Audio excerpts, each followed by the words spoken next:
walking, singing, and swinging. Oh, that's what I want to talk about. People. People. I used something I learned this weekend. Okay. I was invited to a healing circle. I know I'm saying it wrong. It was called something different, but it was fucking amazing, right? And some of the advice that was given was, like when you see the parents out here, you know what I'm saying, and they struggling because it's just been one of those days, and before they catch a charge, like, step in. And she gave us a statement. I suck at repeating stuff. But it was something in the sense of, hey, I think you should listen to your mom or your dad because they're trying really hard. Where it's like you're validating the child, but you're also validating the parent versus like, kind of taking sides in that moment. So it's just like gives a moment of, right? So after I left, me and one of the ladies who was there, we were walking together. We actually was going to the same place, getting off at the same stop. There was a lady, I had to stop and get my Smoothie King. There was a lady in the smoothie shop with a baby. It wasn't her baby. It was like her nephew or something, but he was going off. And she was clearly frustrated. So we started a conversation with the mom, because in that situation, like, I don't know if that child would have understood us at all. So it's like we started a conversation, and it was like it kind of just took her down versus even entertaining that behavior where clearly he has been taught to whine to get what he wants from whomever he's with all the time. So again, put a pencil in that. That's another situation today. Because I wanted to say it in the circle, but I was like, this ain't the time or place, Tasia. You don't know how many people that actually teaches, like, where this actually falls. But today, right, I want us to take, if you got what I was trying to give out of that message and what I learned, take this to our teenagers, because the issue is we see these babies and these toddlers, we want to help the parents. But what about when these children are not with their parents? They still need the village, okay? If you didn't guess already, I'm talking about my teenagers. So today I was leaving work. I've dropped one of my classes. Don't have to worry about that anymore. Therefore, I am here, home, happy. So we're in the train, on the train, in the train.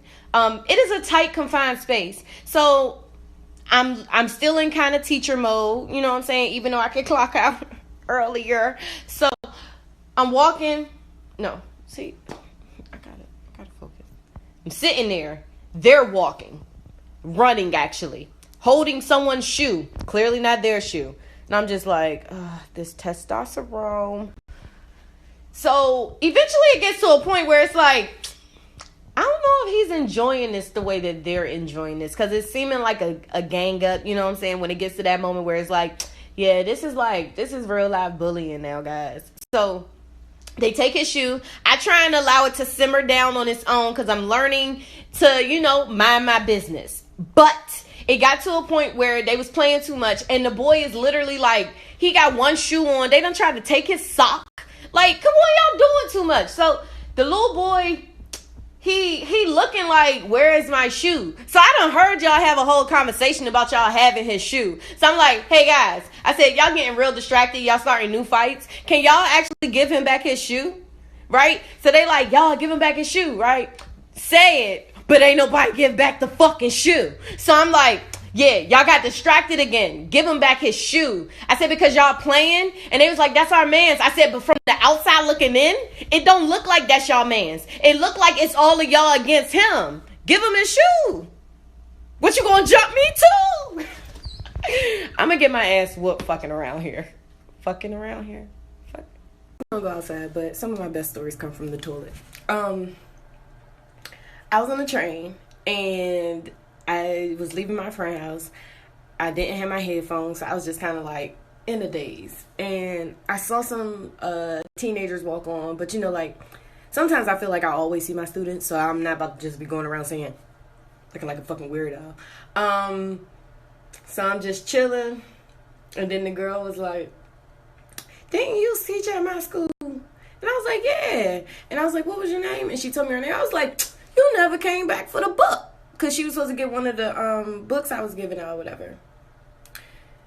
Also, there's 2 more books I need to mail out. One girl I got, one girl I don't. Side point. So her and her friend are talking. And this is where it gets funny as fuck. Because I was trying to ignore it. But I didn't have my headphones on. So her friend is saying, the one that is talking is not the one I knew. The friend is saying, she's like, yeah, like, my brother be talking to girls. She said, dead ass, they be asking me like, oh, your brother be cheating on me? And I be like, no, sis, he only talk about you, sis. She said, dead ass, I be welling. I be welling like shit. And I was like,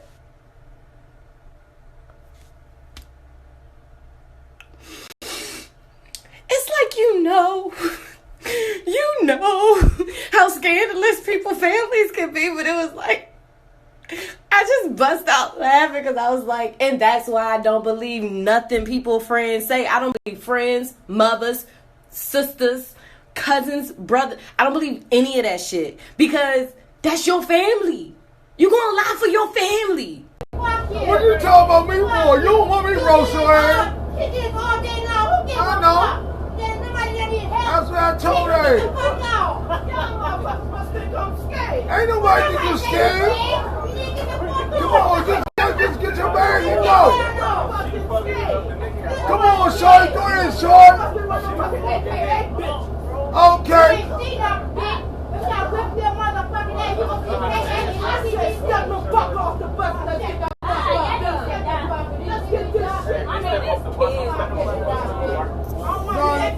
She crazy. She already. Come on, get the fuck on the bus, man. Get the fuck on the bus. Get the fuck off the bus. Johnny motherfucker. Nah, I don't need you guys. I told her I want to sit down, but then I said I only want to sit there. She got